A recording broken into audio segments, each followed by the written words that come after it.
Hello, everyone. Thank you for joining us for the fifth and final episode of this workshop series. Today's episode is Problem and Incident Management with Scale and Automation in an Enterprise Cloud Environment. My name is Eric Weber, and I'm a Senior Specialist Solutions Architect for our Cloud Management Services here at AWS. Go over a quick agenda of what we'll be going through in today's episode and this workshop series. We'll be going through the initial workshop setup in order to set up some prerequisite resources that we'll use throughout our testing and our hands-on portion of the workshop. Then we'll be covering a new capability of AWS Systems Manager called Incident Manager. We'll be going through an overview, and we'll talk about response plans, how to respond to incidents, and how you can learn from incidents. And then after we go through that, we'll then continue with the hands-on portion of the workshop. So without further ado, we'll go ahead and get started with the initial workshop setup. And to do that, we're going to go to the GitHub repository and stand up some resources. But over in the GitHub repository, we can go through the beginning of the instructions, starting with the overview page, which will talk about a summary of what you're going to be going through, as well as some of the learning objectives that we'll be working towards. So to go to the first section, we're going to open that up, and then we're going to go down into the instructions. And in here, we're going to be standing up a CloudFormation template. So first, let's open up the template. And then in here, we're going to select raw. And then we're going to copy the entire template, save it to a local notepad file. So I'll copy that into my notepad. Then I'm going to go back to the instructions and take the name or to save it locally.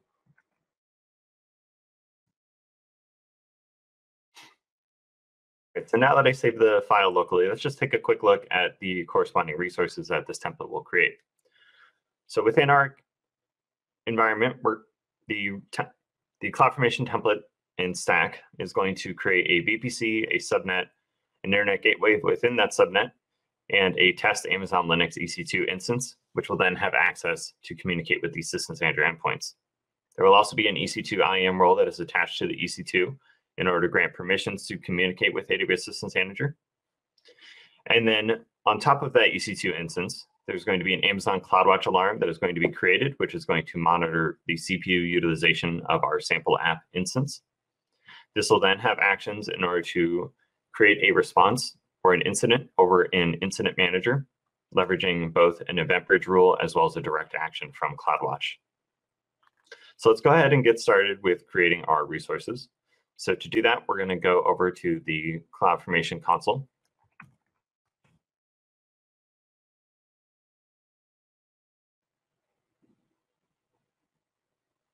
We'll go ahead and hit Create Stack. We're going to select Upload a template file and then choose that file that we just stored locally.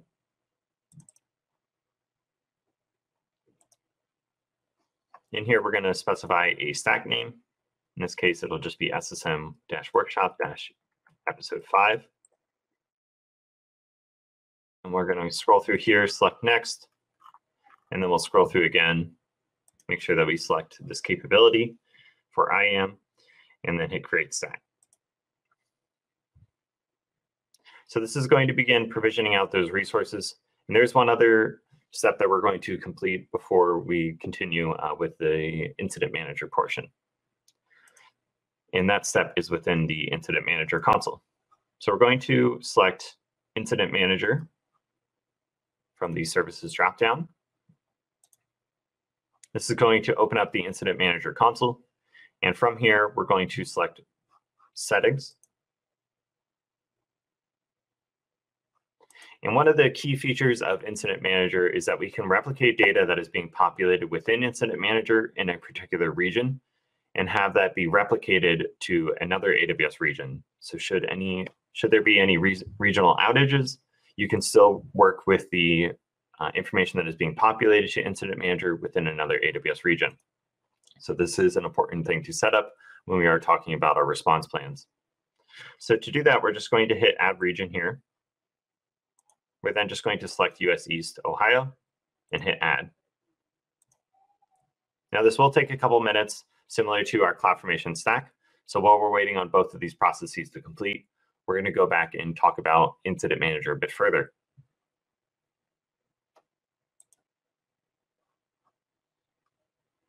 So what is Incident Manager? So Incident Manager, like I mentioned, is one of the newest capabilities of AWS Systems Manager, and Incident Manager helps reduce downtime for critical applications by letting you create response plans in order to manage and respond to incidents. Incident Manager helps you prepare with these response plans that can be triggered both by Amazon CloudWatch Alarms or Amazon EventBridge rules. And these response plans that you're building can automatically notify the correct resources and launch automation runbooks to quickly address any issues. All relevant data about the incident and underlying resources are surfaced in one console for full visibility without having to hunt through different tools and service consoles. Teams can collaborate via chat and resolve problems with Systems Manager native capabilities like Run Command and Session Manager. And then once the incident is actually resolved, post-incident analysis information is gathered and presented in a clear way to help teams learn and improve applications in order to prevent future reoccurrence. So that's a quick overview of what is Incident Manager, but let's talk about the overall process a little bit further. In the beginning of that process is preparing with response plans. So the first thing as part of building out a response plan and being ready for when incidents occur is detecting what could go wrong and how you would identify those issues. Like I mentioned previously, Incident Manager has native integrations with Amazon CloudWatch Alarms and Amazon EventBridge rules, so changes in alarm states or events that are monitored in your environment can be used to create these incidents when these issues occur. You can then identify the most appropriate team for an incident, as engaging wide distribution lists or the wrong teams can cause confusion and waste responders' time during incidents. So you need to make sure that you're streamlining the engagement and selecting the appropriate responders. In your response plan, you can define escalation plans rather than specifying a single individual, which ensures that responders are effectively and reliably engaged. Even with the best intentions, responders are sometimes unreachable, so having backup responders configured within your response plan helps cover these types of scenarios.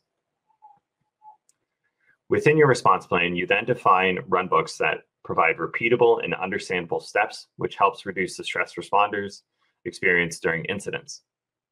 Additionally, you can use chat channels to streamline communication during these incidents, and chat channels can help responders stay up to date with information, as well as share information with other responders that are also working on the incident.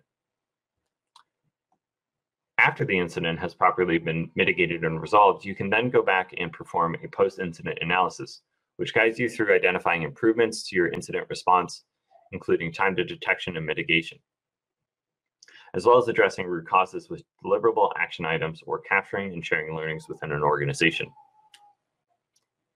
So once you have your response plan created and developed, then you need to actually respond when the incident itself occurs. Within Incident Manager, you're going to be using the incident dashboard in order to respond to these incidents. During an incident, responders can leverage the incident dashboard to review the response plan and ensure the effective actions are taken to remediate those issues. Responders can quickly view contacts who have automatically been engaged, as well as review the escalation procedure for engaging others as needed. You can view key events that have taken place during the incident using the timeline view, and actions that have been taken in response to the incident are automatically added to the timeline for review during the post-incident analysis. You can also add custom events for actions that are taken outside of the response plan, which you then may decide to then add to the plan going forward. As part of the response plan, you define automation runbooks to troubleshoot, mitigate, and resolve the incident that is occurring. Once you start the automation runbook, you can track the status of the step actions and the resulting effect on your key metrics all within a single dashboard. And to help ease communication, like I mentioned previously, you can integrate Incident Manager with AWS chatbot commands to send notifications to Slack channels. After we have resolved the incident, then we need to think about how we can learn from what occurred during the incident itself, which leads us into the post-incident analysis. So now that the incident has been resolved, again, we want to think about what processes can be improved as we're going through the post-incident analysis. Incident Manager provides a standard template that you can use or customize further to your specific environment. This template includes a series of questions based on AWS incident response and problem analysis best practices, including questions that are focused around detecting incidents more effectively, diagnosing and triaging incidents more effectively, determining ways to decrease the mean time to resolution, or MTTR, and questions on how to think about preventing future incidents from occurring. When working in the post-incident analysis, you can add key metrics and visualize those metrics over the duration of the incident. This can be used to call out key time points during the incident through annotations added to those metric graphs. For example, adding notes when deployment or configuration changes occur, when the incident started, when those alarms were triggered, how long did it take for the responders to engage the incident, when did mitigation efforts begin, and when was the incident resolved. These key metrics and timelines can help you then answer the analysis questions, which Incident Manager then uses to recommend actions for you to review. You can then choose to accept or complete these action items, or just dismiss them. Lastly, prior to closing out the post-incident analysis, a checklist is then presented so that you can then review the actions that a responder should take. Now that we have an overview of what is Incident Manager, let's move on to the hands-on portion of this workshop. Okay, so now we'll go back to the CloudFormation console, where we should see that our resources have been successfully created. So you can always take a look at the Resources tab to see those corresponding resources that were created as part of the CloudFormation template. So next, we're going to go back to the Incident Manager console, and we're going to go to the Contact section first. Before we actually create this context, just to show another way just to go about preparing for incidents, we're going to go back to the main page of Incident Manager and just select the Prepare option. So in here, we can see the various steps in order to get prepared for incidents as they occur. So in here, we're first going to get started with the Create Contact portion. All right, so within Create the Contact information, we're first just going to enter in our first name, and then we'll just enter in the lowercase version of that for the unique alias. In the contact channel section, just go ahead and select email, enter in channel name as email again, and then just enter in your email address here. In the engagement plan, we can then select our email contact channel. And then for the engagement time, we'll just leave this as 0 for the time being, as we're going to create a secondary user, which will be used for escalation purposes.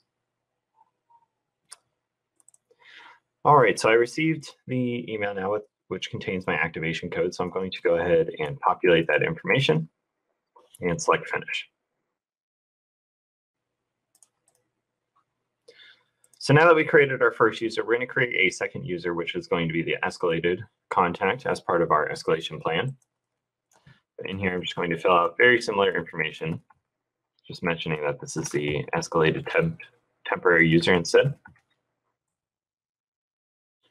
And we're just going to fill out our email address. And instead, in the engagement plan, we're going to specify to engage the user 15 minutes after the incident has started. And we'll go ahead and hit create. And then again, in just a moment, you should then receive another activation code, which you will use in order to activate this secondary user. So again, just going to take the code from the email, populate it here, and select Finish. All right, now that we have our 2 users created, we're then going to create an escalation plan. And in here, we'll select Create Escalation Plan. For the name, we'll just enter in Workshop Escalation Plan. And as the alias, Workshop Escalation. Within an escalation plan, there are 2 different parameters that we need to define. The first is the duration, which is the amount of time the plan waits until beginning the next stage. As soon as the engagement starts, the first stage begins. And then the second is who should we actually contact as part of the escalation plans. So in here, we're going to select our first user and disable acknowledgement that stops the plan progression. And then we're going to select Add Stage in order to add our escalated user. And then we're going to modify the first stage duration to 15 minutes. Once we have both of those in place, we'll then just go ahead and select Create Escalation Plan.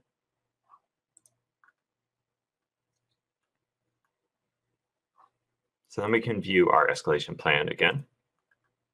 So we can see that we have that 15-minute stage duration. So after 15 minutes post the incident being created, our stage 2 will then begin.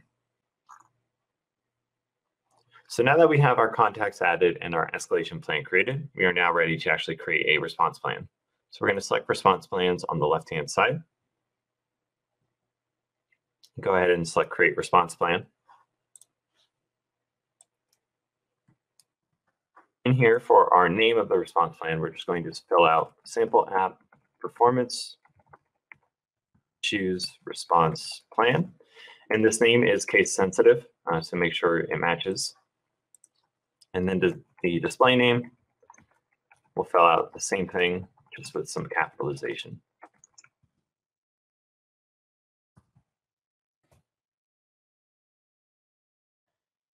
For our title of our incidents, we're going to copy and paste some of the information that is available within the GitHub repository.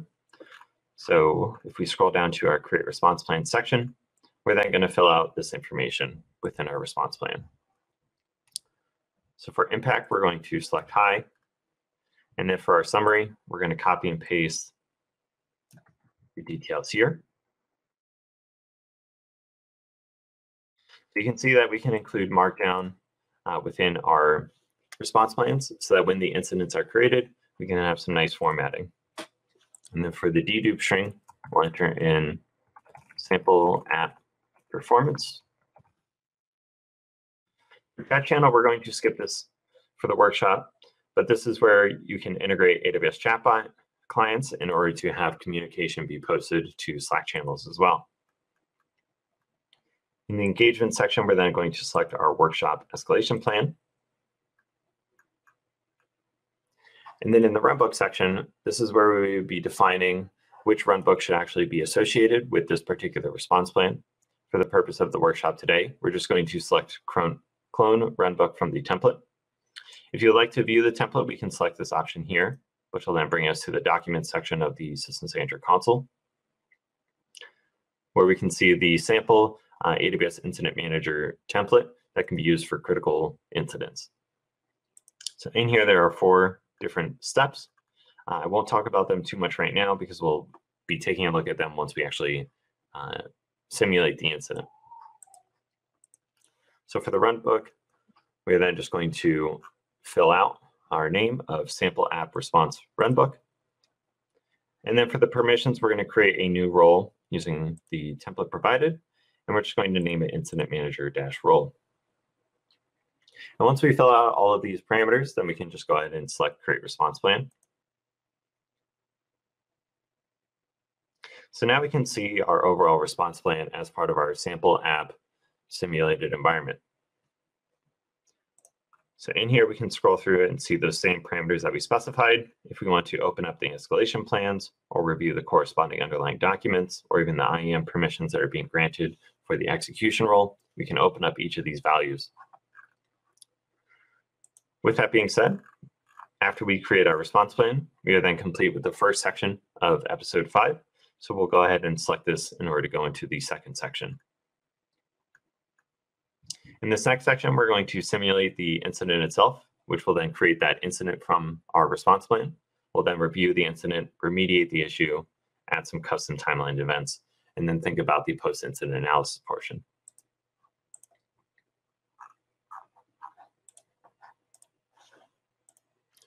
So to begin with simulating the incident, what we're going to use is Session Manager.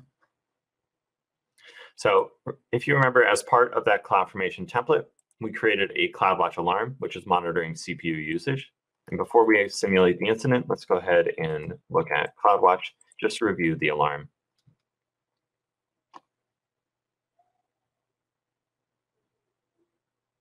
So from the left-hand navigation, we're just going to select Alarms.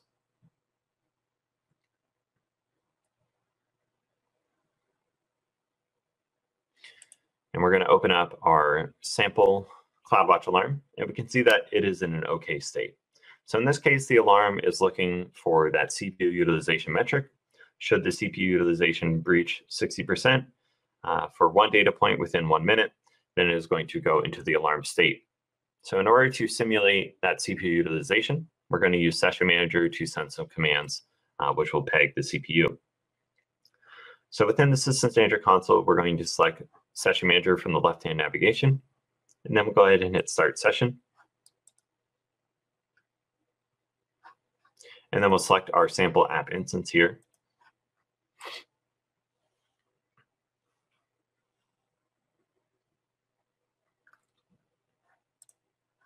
So now we have an interactive session established with our sample app EC2 instance where we can run commands remotely against that managed instance.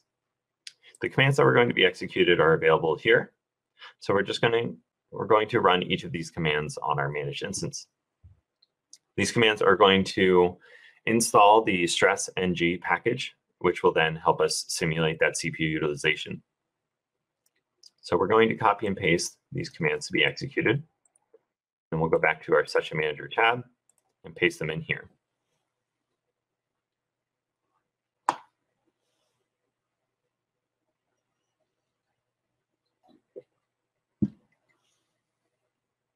So first, this is going to add the EPL repo to our managed instance. It'll then go ahead and install stress-ng.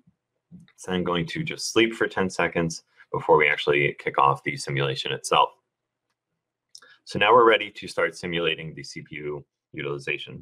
So once I hit enter here, stress-ng is then going to start consuming those CPU utilization performance metrics within our instance, which will then report back over in CloudWatch. So within about a minute or so, we should start to see the CPU utilization begin to spike over here in CloudWatch, which will then kick off the alarm state. And then if we actually, while we're waiting, we can go to Actions and select Edit here in order to see that corresponding action that is going to be taken. So if we go through our CloudWatch Alarm and we select Next, we can then see at the bottom here is those Systems Manager actions. As part of CloudWatch Alarms, you can either have ops items be generated over an Ops Center, or we can have incidents be started using our sample response plan. For now, I'll just go ahead and hit Cancel, just to not make any changes. And then, like I mentioned at the beginning of this workshop, we also have an Amazon Event Bridge rule, which is monitoring the state of our CloudWatch Alarm. We'll also open up the Event Bridge console just to take a look over there as well. So over in the Event Bridge console, we're just going to select View Rules. And go to the next page where we can see our sample app alarm rule. So in here, we have our Event Bridge rule that is going to be monitoring for when that CloudWatch alarm state changes, specifically the alarm that we created today, and then specifically when the alarm changes into the alarm state.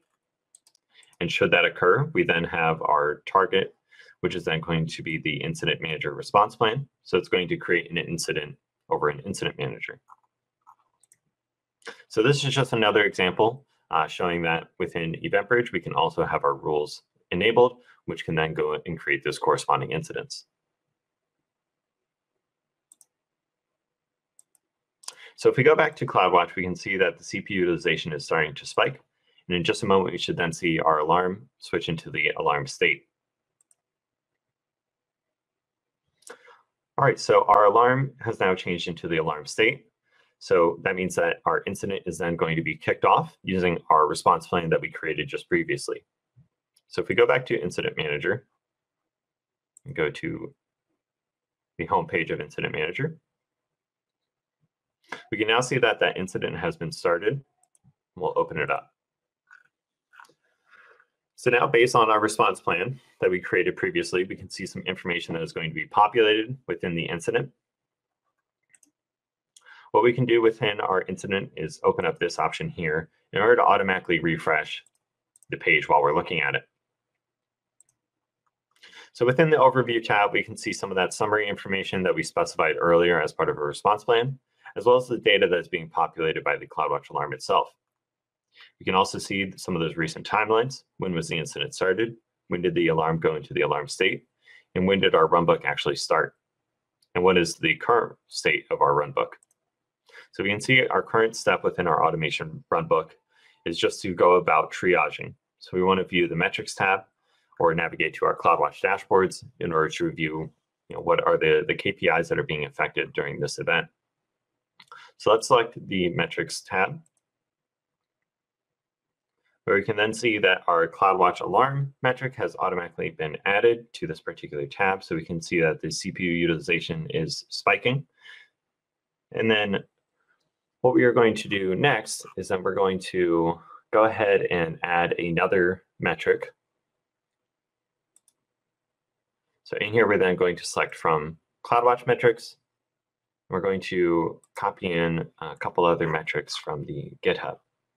So in here, we're then going to copy this information. Note that we do need to replace this instance ID with our EC2 instance ID. So go ahead and paste that here. And in another tab, we're going to go to the EC2 Console in order to get our instance ID.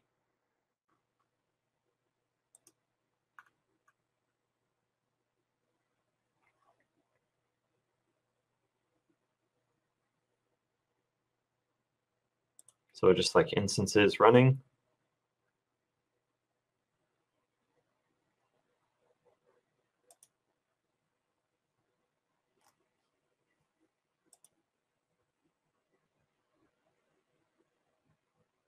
And then we're going to take our instance ID here.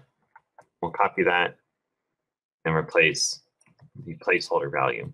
So this is just going to bring in some additional CloudWatch metrics specifically for network in and out. As part of our sample application, that may be another thing that is of interest is the network usage. So now that we've added some metrics to our incident, we're then going to go to the runbook tab to see what is the next step. So in this case, we're going to hit resume. And this will then bring us to the next state. So we'll refresh here.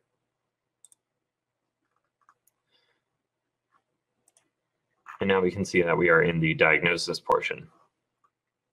So as part of the diagnosis step, we're then going to go and add some related items or related resources in the related items tab. So we're going to go here and then select add item. In our title, we're just going to specify sample app instance ID. We'll choose other as the type. And then over in the EC2 console, we're then going to filter for our instance ID specifically. So if you paste in that instance ID here, you can then copy and paste this URL over into our incident related item and then hit add. So now our responders can go and quickly find which incident we're actually referring to, and they'll have a handy link available for them. So now that we've added some of our related resources, now we can go ahead and continue with the next step. So we'll hit resume here again. If we refresh the page, we can see that we're now on the mitigation step. So now we have collected a couple different metrics as well as added some related items over to the tab here. So now we're ready to actually go about mitigating the issue. So in the case of this particular sample instance, we know that the stress-ng package is causing issues. And in order to clear that out, we're just going to issue an automation document, which is going to restart the EC2 instance. So in the left-hand navigation, we're going to go and select automation.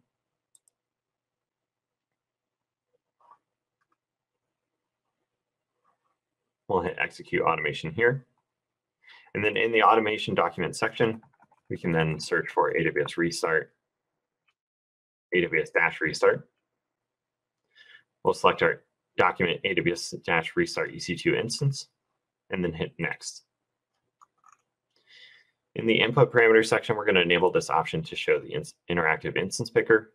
We'll then select our sample app EC2 instance, and we're going to go ahead and hit execute.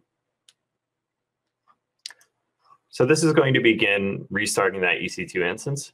And as part of that reboot process, it's going to clear out that stress-ng command that we executed earlier in order to stress the CPU, which means that our CPU usage should then return back to a normal state.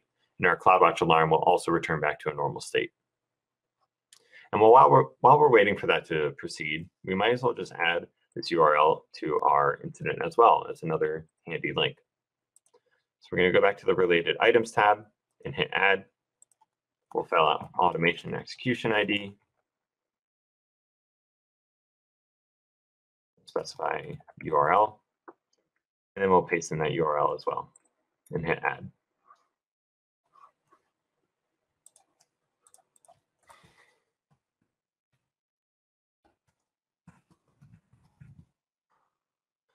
Now we can go over, while we're waiting for that automation portion to complete, we're then going back, we'll go back to the timeline where we can see some of those details that we've been populating. So if we refresh again, we can then see the instance URL as well as that automation URL that we've added. So as part of this, we're then going to also add a custom event to show when we started the automation execution ID. And we'll correct the time just slightly. And in here, we'll say that we issued the restart EC2 command using Systems Manager automation. And then the execution ID will include that as well. We're going to go back to our automation tab. We'll copy this execution ID, paste it in here, and then select add. So if we refresh again, we can now see our custom event that we added, listing out those particular details. And if we go back to automation, so we can see that it successfully stopped the instance, and now it's beginning the start process.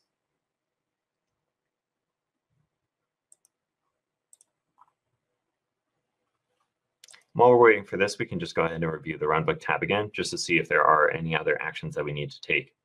So it looks like we already reviewed our list of automation documents. In this case, we do not need any run command documents, but that may be something that is helpful for other incidents that you end up working with. We went through and updated our timeline tab to ensure that we added those additional custom events as needed. So let's go back and see on the progress of our automation document.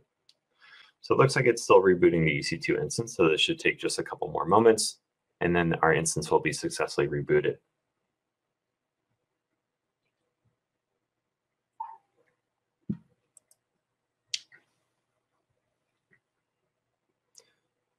And once our instance has successfully restarted, then we can go ahead and ensure that our CloudWatch alarm has returned back to an OK state. And if that is the case, then we can go ahead and resolve the incident.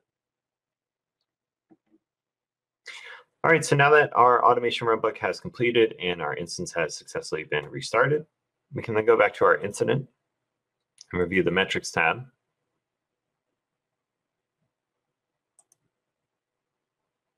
And in here, we should then see that our CloudWatch alarm has now returned back to an OK state. So it looks like new data points have now been populated after the reboot. So it looks like our reboot operation was initiated right here, where that stress ng command was interrupted. And then now that our instance has successfully rebooted, we're now back to normal CPU utilization levels. Now that our instance has returned back to normal CPU utilization, we can go ahead and resolve the incident. And now that we've resolved our incident, we have now completed this portion of the workshop, which means that we're now going to go ahead and proceed with performing a post-incident analysis. So to get started, we're first going to create that post-incident analysis. So back in Incident Manager, for that incident that we recently resolved, we're going ahead, we'll select Create Analysis here. The title will just pre-populate. But for the template, we will just select AWS Incidents Post-Incident Analysis Template and hit Create.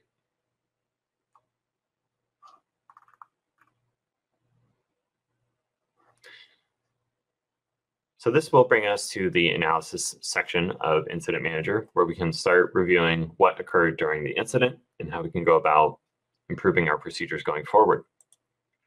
So the first thing that we're going to do is go over to the Metrics tab. We're going to hit Add Metrics. All right, so when we are adding our metrics, first we're going to change the time frame, and we'll just go ahead and select 1 hour instead.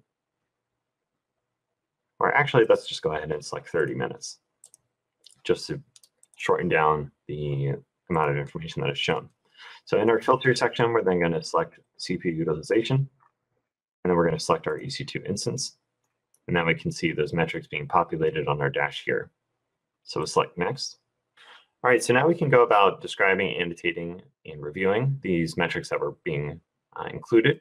So we can add annotations for when specific events occurred on this graph. So as part of our timeline, we're just going to specify that we performed a stress test command in order to spike the CPU.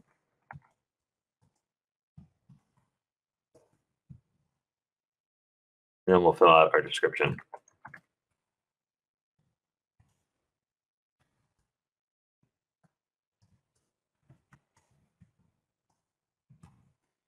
We'll just specify that we performed a stress test command intentionally in order to simulate that 70% CPU utilization so that we can then have our incident be created.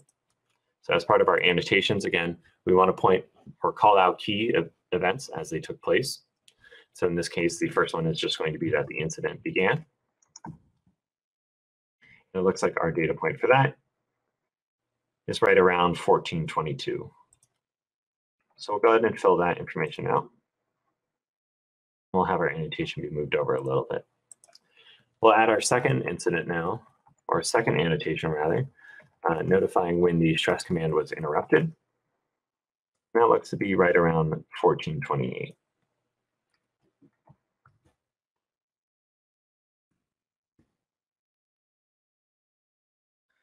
And then the last annotation will specify when the incident was resolved. And that looks to be around 1431. Now we have our three key events being called out on our metrics. So we can go ahead and hit done. And now we have our metrics being added to our post-incident analysis. So based off of these metrics, as well as any other metrics that you may add in a normal environment when you are going through these incidents, we can then use these metrics in order to respond to our incident questions. So as part of that template that we created or that we leveraged earlier in order to create this analysis, we can review the various questions that are being pre-populated based off of the AWS best practices. So we won't actually be answering all of these questions here, but one thing to call out is that if we do go into the detection section and we select some of these options, these will then create those recommended actions to take afterwards. So in this case, let's say that we wanted to add a metric, and we thought that if we added an additional CPU metric in CloudWatch to monitor the CPU credit balance, that can also be helpful in identifying potential issues on our sample app EC2 instance. We'll go ahead and specify that information as well as a comment and just hit save.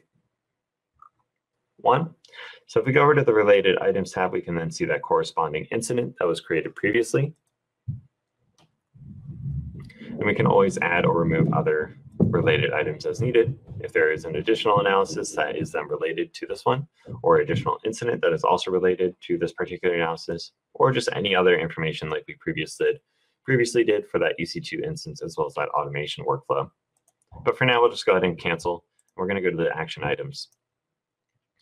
So in here, we can see based off of those incident questions that we provided or answered, we can then see that we have one particular recommendation, which is for adding that CloudWatch metric.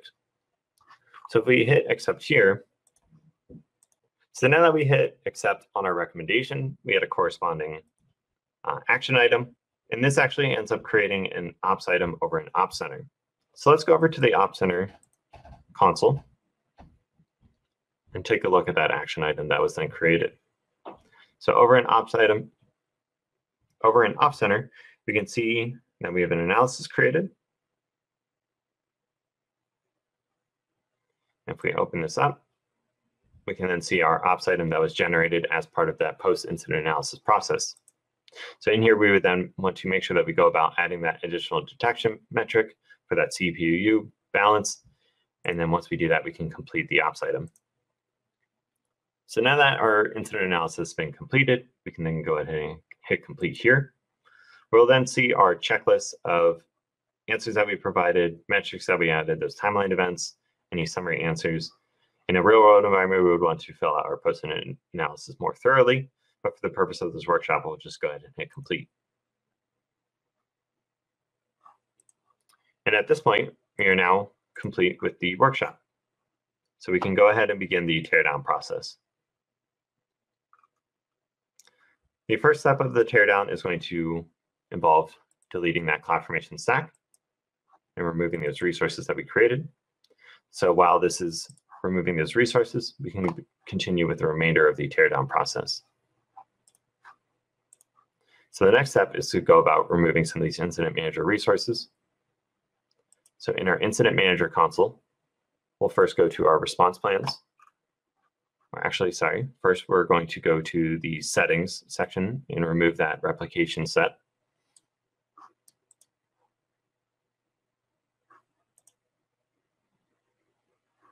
So in here, we're going to select that US East Ohio, and then just go ahead and hit delete, and turn delete here, and select to remove it. So this will begin removing that replication set. Next, we're going to go to response plans. And we'll go ahead and delete our response plan that we created. And in here, we just need to fill out the name of the response plan and then select delete. After that, we're then going to go to the escalation plans. So we're then going to delete our escalation plan. We'll enter in delete here and select delete.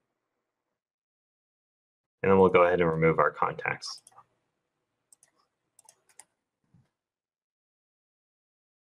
So we're then going to remove our other user that we created, fill out delete, and select delete again.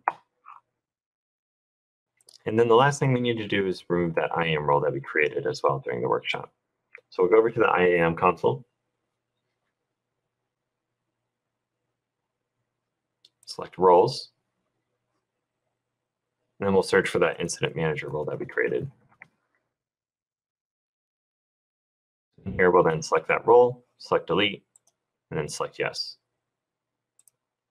And that is it for the teardown instructions.